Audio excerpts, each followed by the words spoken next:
Everyone in the group stopped, appearing stunned by what they were seeing. Each of the trees around them had some creature which looked completely different from what was found in the simulation. Instead of having tentacles and the conventional arms and legs, these things had 4 legs, 2 arms, and a tail. If this were the extent of the oddity, then Han wouldn't have been as alarmed. The creature's legs looked like the leg of a human. Both arms were unnaturally long and thin, but were likely unreasonably strong. When looking at the face, all Han noticed was the large mouth.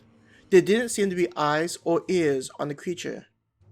He was curious as to how they heard the noise and guessed they may have been like spiders. Or there may have been some type of concealed organ used to translate sounds to help them hunt. With the Force having limited light, the need for eyesight would likely not be required. It was a little confusing since the wood hadn't been around for a while. So did the creatures emerge from someplace else or did they adapt? "Are you kidding me?" Steve said, the first to say anything in the group. "Is this a new group, or did one of the former creatures turn into these monsters?" Steve's words were like a bucket of cold water poured onto Han and Jackie's group. Harmony tried to say something, but could only make quivering sounds. Being the only one in his group that seemed to maintain their composure, Han asked, "So you've never seen these things before?" No one seemed to notice how his voice was calm, lacking the sense of dread everyone else was experiencing.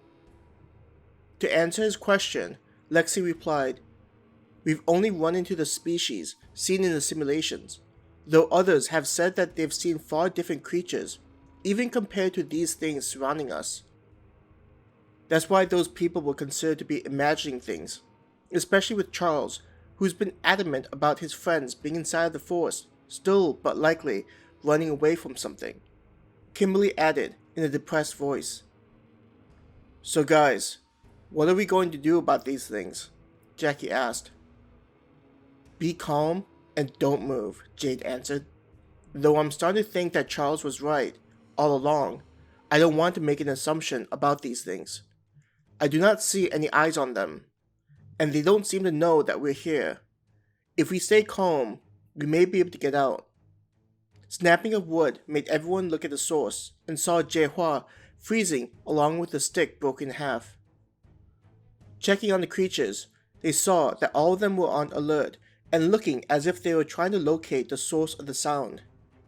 A couple of them moved closer to where all of them were standing, but was not done with confidence, as if they were trying to figure out if the sticks came from prey. "I'm sorry, you guys," Jiehua quickly said. Screeching sounds were made by the monsters, and they began rushing towards them. "Why is your comm not set to private group?" Jade yelled. For whatever reason, Jiehua had accidentally voiced her apology with the communication mode set to public, making the creatures dash towards them in a frenzy. "Don't get too spread out. Make sure to stay together," Jade yelled out through their comms, still maintaining silence even with all the creatures creating chaos near them. Han quickly dodged the tail of one of the monsters, the end of it having a massive spike, likely to impale the prey. Grabbing it as it passed by, he pulled the creature closer to him and drove his weapon into the side of the beast. Bluish liquid came spraying out of the wound as he kicked it off of the blades. In a fluid motion, he swung his weapon sideways and decapitated another. Though his eyes widened at seeing the creature's mouth continue to open and close as if trying to take a bite out of him. "Han, watch out!" He heard a voice call out to him, soon followed by the feeling of being forcibly pushed aside. As he crashed to the ground, he noticed that it was Ivy who had shouldered him out of the way just as one of the monsters was falling from a branch above him. He watched as the thing crashed on top of her and plunged its tail straight into her chest. "Ivy!" Han screamed. The monster was about to take a bite out of Ivy, but looked at the direction he was shouting from. It launched itself off of Ivy and rushed towards where he was laying, still shocked by what he had seen. A metal cable wrapped around the monster and turned deep red, a sizzling sound and smoke rising up as the metal cable sliced through the thing. the upper half toppled to the side and revealed Ivy standing behind it. Ivy saw Han laying on the ground and ran over to him, quickly trying to get him back on his feet. "Han, you need to snap out of it," Ivy pleaded with him, fear in her voice and her head looking to either side in case they were being attacked. "But how? I saw that thing impale you," Han tried to organize his thoughts. After she got him on his feet, she said, "It didn't hurt me. I moved to the side enough so that it impaled the ground right below my shoulder."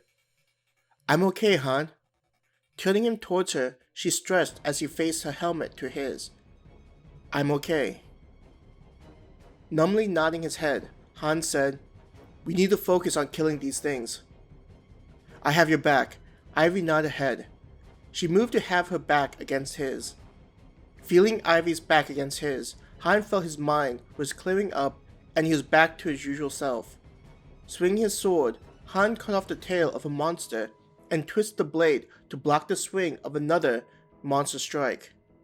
He saw that the creature had sharp claws strong enough to leave scratches on the flat of the weapon. "These things are definitely not playing around," he muttered, deflecting a spike and proceeding to cut the spike off the tail. All around him, Han kept hearing the screeching of the monsters. Han looked over to where his mom was fighting one of them, and saw her grab its shoulder with one gauntlet and use the other to rip off its arm. Jennifer sped past the mom and speared the creature through the chest. With her skills with the spear, the monster exploded from her twirling the spearhead and unleashing the built-up force. Twirling the spear around, flames began to appear and turned her into a whirlwind of fire. Slapping the spear onto the ground, it erupted in a straight line with flames spewing out. A dozen monsters burst into flames and transformed the force from blue to red. "Glad to see my special attacks work out here and not just in the arena." Jennifer cheered happily as she slashed several monsters heading towards her and her mom. "It feels like they'll never stop coming," their mom said, smashing her fists together, creating tendrils of lightning to spark around her. Punching a nearby monster, she sent bolts coursing through the beast and the ones behind it. Each of the things tensed up, having thousands of volts seizing up their muscles and cooking them from the inside out. Ruby appeared out of nowhere and stabbed two of the monsters that were close together in the skull, dropping both of them. From her blind spot, a monster reached her, and when she noticed, Ruby raised a dagger to block the attack.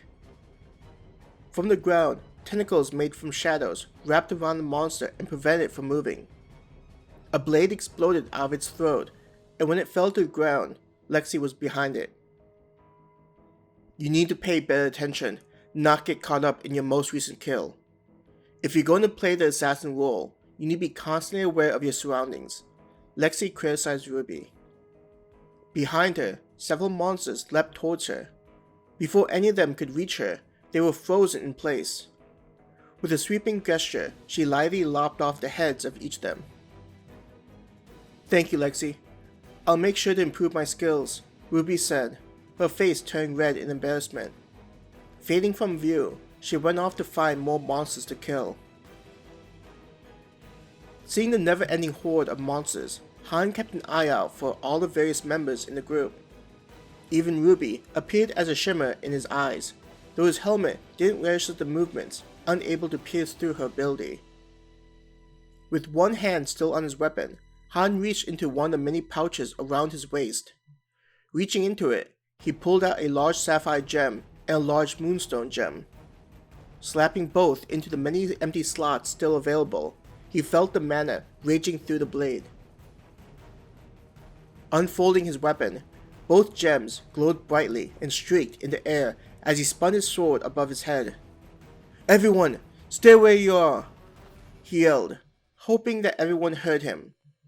Driving the bottom part of the jackknife into the ground, there was a gust of wind that whirled around him and moved between his teammates and hunted down the monsters.